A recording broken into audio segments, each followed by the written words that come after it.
Welcome to Disrupting Japan, straight talk from Japan's most innovative founders and VCs. I'm Tim Romero, and thanks for joining me.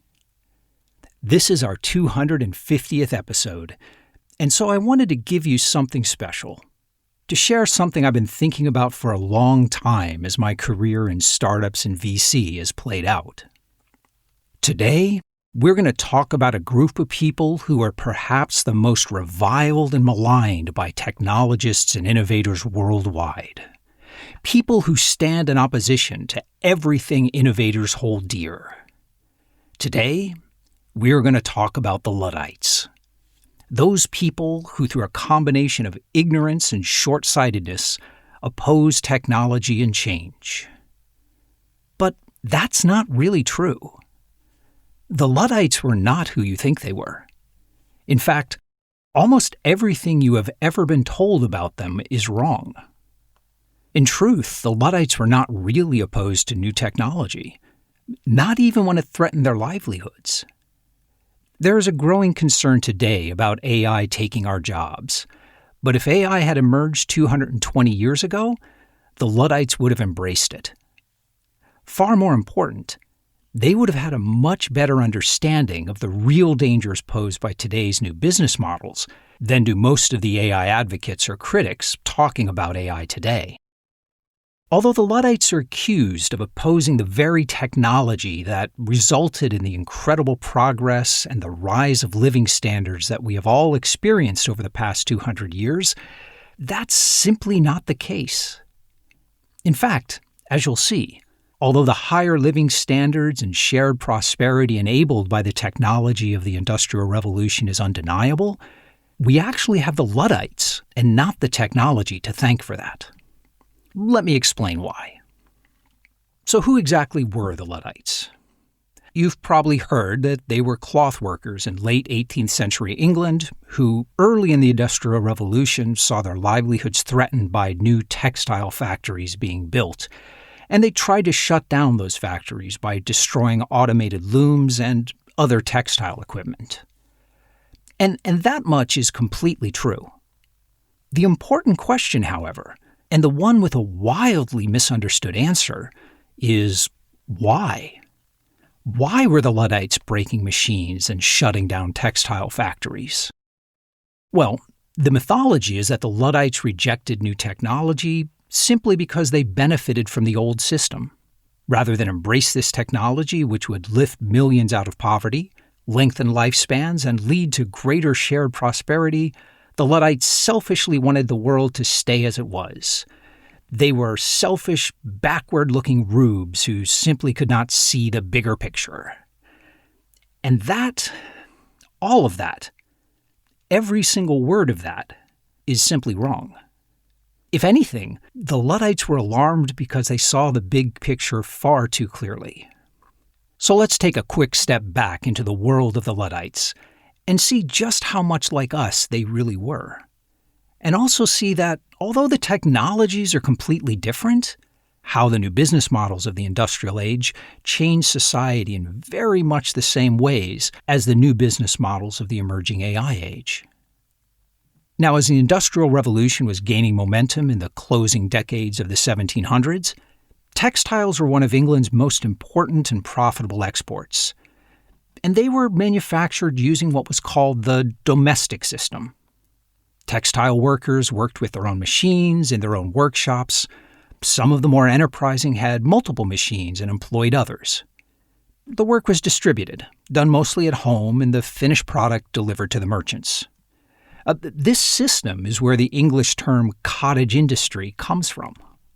Now, by and large, these cloth workers did not lead leisurely or even particularly comfortable lives.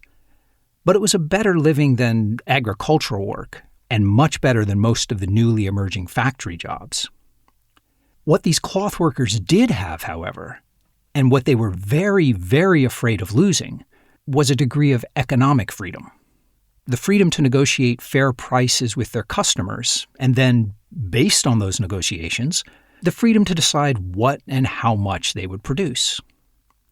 These proto-Luddites had no problems with machinery or technology. They used and maintained machinery. They experimented with and developed technology. What they objected to was not the new technology, but the new business models. To understand the Luddites' position here, we need to understand that new technology was not the only thing powering England's industrial expansion. These new factories were also powered by some of the most horrific forms of child labor imaginable. Children as young as 6 years old were forced to work 14 to 16-hour shifts, crawling under machinery to recover scraps of cloth and reaching into running machinery to untangle threads and remove debris. These business owners even made deals with the government to take orphans off public hands and put them to work in their factories. And to be absolutely clear, these children were not paid. They were given enough food to keep them alive and only allowed to sleep a few hours a day. When children tried to escape, they were brought back in chains. These children would either die in one of the frequent industrial accidents or they would literally be worked to death. Now, working conditions could have easily have been made safer, but pausing or turning off the machines would lower profits. The whole point of this innovative new business model was that it produced textiles continuously, 24/7. Things like idling machines or buying safety equipment would cut directly into shareholder value. Since there was always more bodies to feed the machines, it would simply have been unfair to the shareholders not to leverage that resource. Now, no one knows how many children died in those factories. Neither the politicians nor the business owners benefited from that kind of record keeping. Slaughtering children has always been bad optics. Now, today, we usually try to excuse this behavior with the rejoinder that, well, attitudes and values were different back then. But that's not completely the case. Even by the standards of the day, these new business practices were appalling. There were many religious, social, and political groups who were outraged and worked to force business owners to respect social norms and basic human decency. And many business owners did, of course, but they were quickly outcompeted and bankrupted by the business owners who chose not to. Working children to death was just so damn profitable. William Blake famously referred to these factories as the dark satanic mills. So you see, our proto-Luddites were not simply worried that their way of life was changing, but that it was changing into something horrible. And it's also worth noting that these business owners were actually breaking the law, not just social norms, but the actual law. Labor practices in that area were not exactly robust, but some basic rules did exist. Now, when challenged on their illegal labor practices, the business owners responded in exactly the same way today's business owners do. They claim that clearly no one imagined this new technology when these labor laws were created, so they did not apply, and that forcing them to abide by the law would only slow progress. And just like today's business owners, they had legions of supportive journalists and caravans of lobbying money. It's actually impressive how effective and unchanged this strategy has remained over 200 years. Over the past decade, Uber and other gig economy companies executed this playbook exactly. They claimed that since their new technology had not been imagined at the time the relevant labor and licensing laws were established, those laws simply should not apply to their new business model. If they were forced to pay minimum wage or comply with licensing and insurance laws, their business model would collapse, and that would slow progress for everyone. Now, that playbook worked well in the U.S., but not everywhere. There are many markets where Uber is required to follow local labor and licensing laws. And you know what? Uber does fine in those markets. They're a little less profitable, sure, but they do fine. Their business model never required them to ignore labor and licensing laws. It's simply more profitable to do so. For over 200 years, business owners have used this sleight of hand to sidestep both criticism and regulation. They simply assert that any criticism of their business practices is actually hostility and fear of progress and new technology. In fact, right now, this whole old laws don't apply to new technologies grift is being used by AI companies to deflect copyright concerns. And to be clear, I'm not talking about using copyrighted works to train AI. Admittedly, that's a gray area. I'm talking about the simple fact that I can pay OpenAI $20, and with a bit of prompting, it will sell me all kinds of copyright-infringing images and even whole passages lifted from books and screenplays. That is straight black-letter law copyright infringement for profit. It makes no difference what the user does with the image they paid OpenAI to generate. OpenAI is violating the law when they sell it without permission. Now, the AI companies usually imply that the customer is at fault for requesting the images, but again, no. The law is pretty clear here. Asking a company to produce a copyright-infringing work is not illegal. However, creating and selling that work without securing the necessary rights? Yeah, that's against the law. My point here is not that AI companies should be shut down for copyright infringement. I absolutely don't think they should. However, my point is we need to stop falling for this 220-year-old sleight of hand where the existence of new technology is used as an excuse to violate any laws or social norms that might reduce profit. I'm not anti-technology. I'm just anti-bullshit. Okay, let's get back to our Luddites. So what did the Luddites actually want? Well, that turns out to be a surprisingly easy question to answer.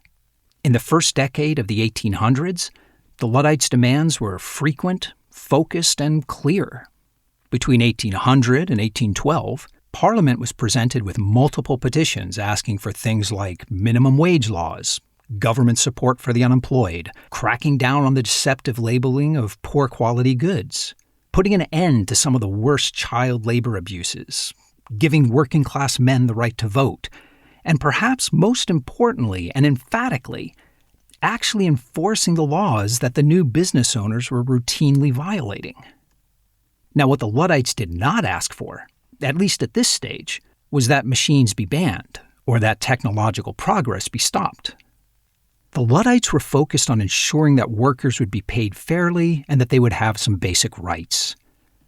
The Luddites clearly understood, perhaps better than we do, that it was not technology that was a danger to society, but these new business practices. The Luddites did not want to stop progress. Not at all. They just wanted everyone to share in the benefits of that progress. They were only opposed to the new business models that were designed to make a handful of people extraordinarily rich while making life worse for everyone else. Unsurprisingly, the business owners saw things differently. Just like today, business owners lobbied lavishly to ensure their new business models would be exempt from any laws that threatened to cut too deeply into their profits. In the end, the Luddites' petitions for economic relief, social reforms, and enforcement of labor laws were not only ignored, but Parliament moved aggressively in the opposite direction. In 1809, Parliament repealed all of those labor and industrial laws the factory owners found so inconvenient. Now it is here, after a decade of setbacks, that the Luddites turned their attention to the machines. By 1811, the Luddites were running out of options. All laws promising some basic legal protections had been repealed. They didn't have the right to vote. Collective bargaining and labor organizing was basically illegal. They couldn't call a strike, but there are other ways to shut down a factory. And so, under the banner of the mythical Ned Ludd, the Luddites began breaking into factories and destroying machines. Their goal was to hit the factory owners where it mattered, in the pocketbook, and thereby force them to come to the negotiating tables. Now, the Luddites were strategic. They did not break all the machines in a factory, nor did they target all factories. They focused on those factories they considered to be breaking established labor practices or producing inferior goods, and only moved after advance warnings and threats had failed to get the owners to change their business practices. Machine breaking was a tactic, not an objective. The Luddites were not anti-progress technophobes. They were labor organizers. they were activists. Of course, to the business owners, that was much, much worse. Now, the fame of the Luddites spread quickly across the country. With their support of basic rights for workers, they became widely celebrated as a popular Robin Hood-like figure among the working class. And at this point, Parliament could not help but take notice of this groundswell of public support, the growing concerns over inequality and poor living conditions, and the increasing risk of violence that was stemming from it. And so, Parliament responded by bringing both sides to the table and passing some basic laws to... No, just kidding. Parliament responded with the 1812 Framework Bill that made breaking textile machines a crime punishable by death, and by deploying 14,000 soldiers to put these Luddites back in their place. And that was the beginning of the end for the Luddites. Oh, it's a great story from here. There were battles, there were killings and assassinations, there were hangings. But 2 years later, by 1814, the Luddite movement had been crushed. The rebranding of the Luddites and everything they stood for began almost immediately.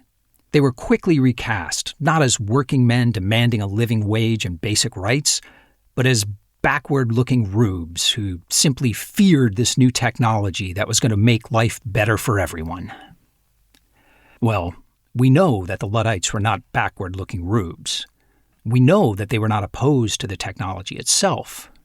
And so perhaps unsurprisingly, that claim about technology making life better for everyone, it turns out that's a lie as well. Or at least it's criminally far from the whole truth. The truth is, life got a lot worse for a long time before it started to get better. In the century before the Industrial Revolution, public health and lifespans had been slowly improving, but these trends actually reversed in the early decades of the Industrial Revolution. Poverty increased, food quality and safety plummeted, working hours increased, and lifespans began to shorten. Army records show that the average height was actually dropping. Personal freedoms were curtailed, and urban epidemics ran rampant. The overall quality of life for most people living through those times declined sharply. Things were terrible in the cities, but people continued streaming into already overcrowded urban centers, making life harder for everyone.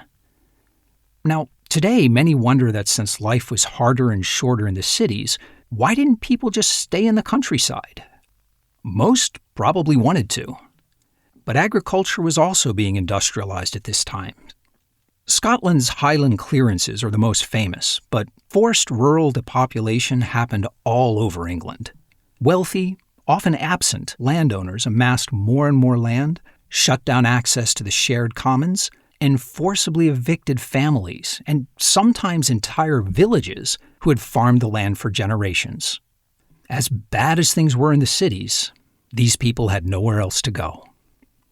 Now, life started to improve again around the 1830s, but it was not technology that was responsible. It was in the 1830s that the efforts to get government to rein in the most abusive business practices and act for the common good finally started to gain traction. The Factory Act of 1833 prohibited employment of children under 9 years old and restricted the working hours of older children. It also required that working children attend school. In 1848, the Public Health Act authorized the use of government funds to improve public health and safety, and this was greatly expanded in 1875. And it is from this point forward that lifespans and quality of life began to rapidly improve for everyone. These improvements were not caused by technology or capitalism per se, but by doing what the Luddites had advocated decades earlier, forcing some of that surplus capital to be used for the public good. And forcing is absolutely the right word here. The business owners fought for decades to prevent it. So, would the Industrial Revolution still have happened if the demands of the Luddites were met at the beginning rather than decades later? Yes, it clearly would have. Economic growth actually accelerated after these reforms were finally passed, but some short-term profits were undoubtedly a bit lower. Now, from our vantage point 220 years later, It's tempting to view this suffering as a temporary and necessary sacrifice, perhaps noting that things began to improve quickly after only 40 years. Now, 40 years may seem quick to us, but for those living through it, that's 2 generations. It is simply not reasonable, then or now, to ask people to accept the fact that their lives are going to get worse, that more of their children are going to die of preventable causes, and that their children's lives will be shorter and worse than their own, all on the promise that, maybe things will start to get better again for your grandchildren. Can you even imagine being asked to endure this kind of suffering, while at the same time being told that the incredible fortunes being made by a very few were either a natural or unavoidable side effect of new technology, or actually celebrated as proof of the value these business owners were creating? Actually, it's not hard to imagine. Today's new business owners continue to make these exact same claims. Far too often, those pointing out the harms that these new business models are causing, or insisting that laws be enforced and social norms be respected, are dismissed as Luddites who are simply afraid of new technology and want to hold back progress. Pushing back against even the most ridiculous claims will earn you the Luddite label. Whether it's Sam Altman making vague promises about how AI will make us happier, cure cancer, and create better jobs for all of us, if he can just raise a few $100 billion more, or Elon Musk making the laughably absurd claim that his Optimus Prime robots will fix American healthcare and ensure we all lead more comfortable, leisurely lives. There is almost no media pushback. And, I don't really mean to single out Elon here. A lot of billionaires are saying the same kind of things. It's just that Elon is so outspoken and so completely unburdened by self-awareness that he is almost a caricature of the gaslighting business tycoon. Publicly proclaiming that his mission is to create technology that ensures we all live better, healthier, more fulfilling lives, while routinely violating labor, safety, and environmental laws, and insisting his employees work 60-hour weeks with minimal vacation, all in order to give him a shot at becoming the world's first trillionaire. Well, you might argue, perhaps Musk thinks that it's the role of government rather than private industry to provide for the general welfare. Well, obviously he does not. When Musk was given one of the most powerful jobs in the U.S. government, he immediately set about gleefully taking a chainsaw to the very programs that could help ordinary people navigate the disruptions caused by these new business models. It's the same old dodge we've been seeing for 200 years. Today's profits are theirs to keep, but the better jobs and improved living standards, well, that's somebody else's problem.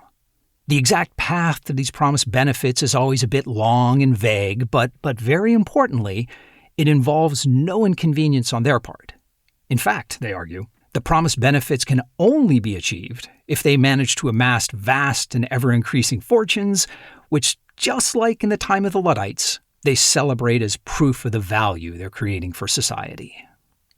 Now, we've been talking mostly about Georgian England and modern America, but this pattern of new business models making society worse until business owners are forced to change is a universal and timeless one. During the Meiji era, Japan speed ran 120 years of industrialization in about 30 years. And the path was much the same. Conditions in these early factories were horrible. Now, under feudalism, the peasants had few actual rights, but there was accepted practices and a certain paternalistic attitude that could keep the abuses in check. These were discarded under the new business models, and life became much harder for most people. Today, we are relearning the lessons the Luddites understood 220 years ago. Society only benefits from new technology and new business models when we collectively force business owners to respect human dignity and redirect some of the new capital to social good. Employment rights, consumer protections, healthcare, education, safety laws, these only came about after they were forcibly demanded by the people, and not 1 second before. I have a number of millennial and Gen Z friends who are genuine communists.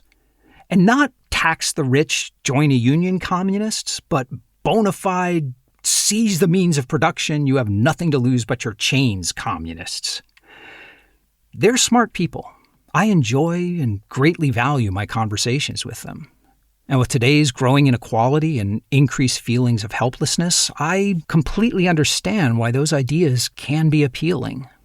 In fact, it's important to remember that Marx was living in and responding to the world of the Luddites. It gives you a much more sympathetic reading of Marx. I mean, think about it.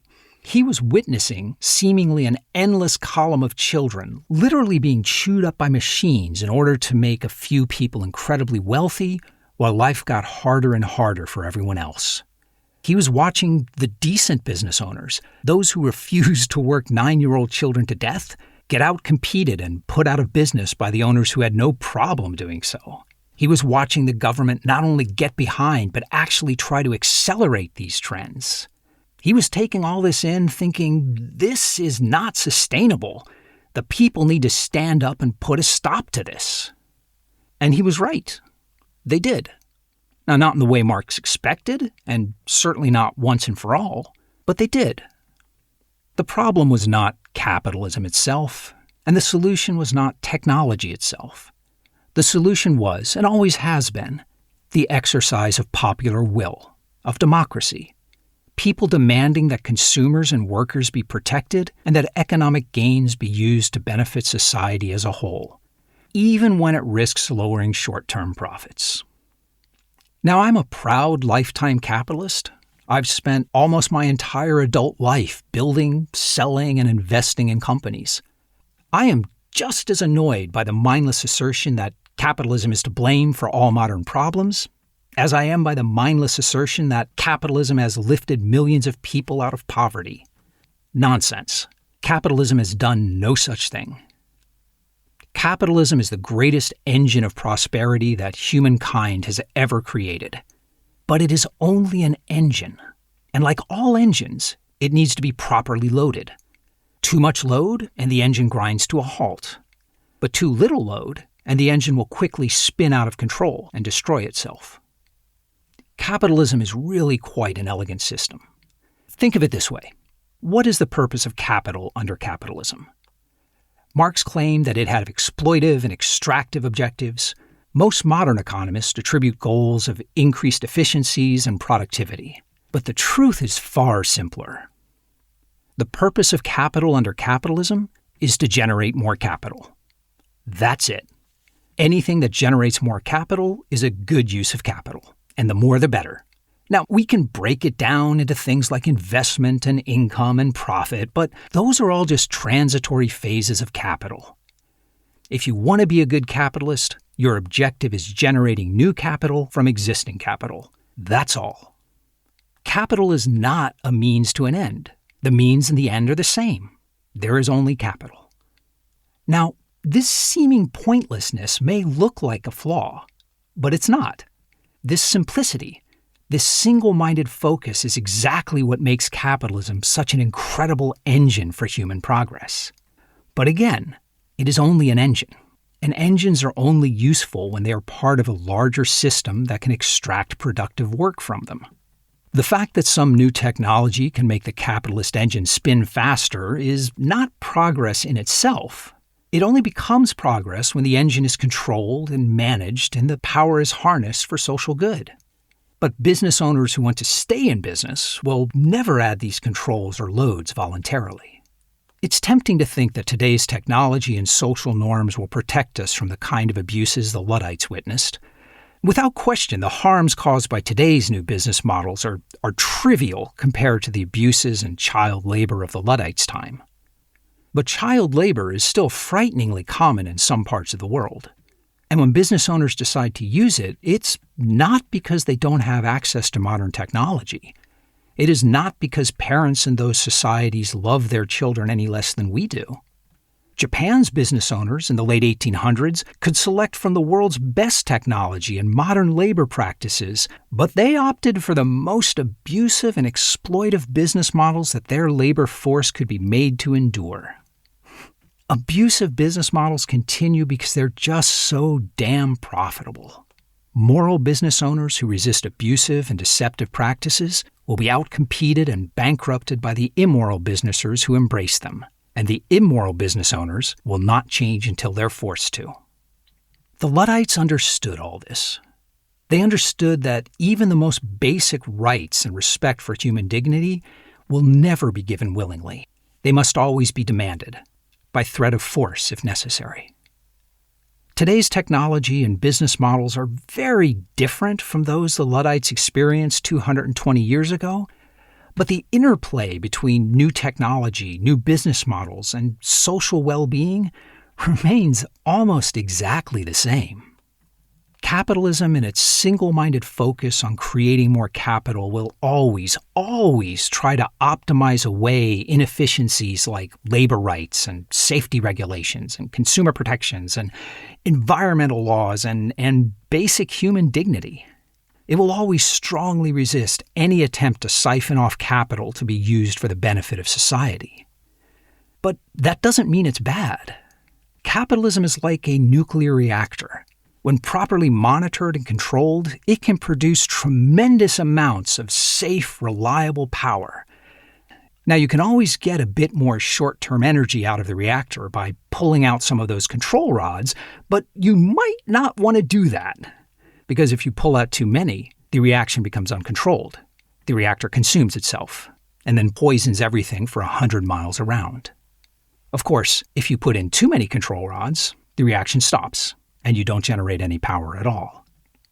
To run safely, both nuclear power and capitalism require constant monitoring and control. It's our job as citizens to be vigilant and ensure that this marvelous capitalist engine is properly controlled and actually producing useful work. Because as the Luddites and many since have discovered, when left to its own devices, this marvelous capitalist engine will happily consume us and our children in order to produce a bit more capital. You know, we don't really live in a capitalist society. We live in a society powered by capitalism, and that's a good thing. But it only remains a good thing because of people like the Luddites. People who are willing to embrace new technology, but who also insist that it not be used in business practices that harm society. The Luddites understood this. They understood that using technology to just make our capitalist engine spin faster is not real progress, and that it takes a lot of pressure from people to make sure the new technology actually delivers on its promised social good. Thankfully, there are plenty of people today who think like the Luddites. People willing to embrace new technology, but who understand deeply that technology only becomes progress when society as a whole benefits. And on this 250th episode, I want to thank you for your support of Disrupting Japan. If you want to talk more, come by disruptingjapan.com/show250, and let's talk about it. But most of all, thanks for listening. And thank you for letting people interested in Japanese startups and VC know about the show. I'm Tim Romero, and thanks for listening to Disrupting Japan.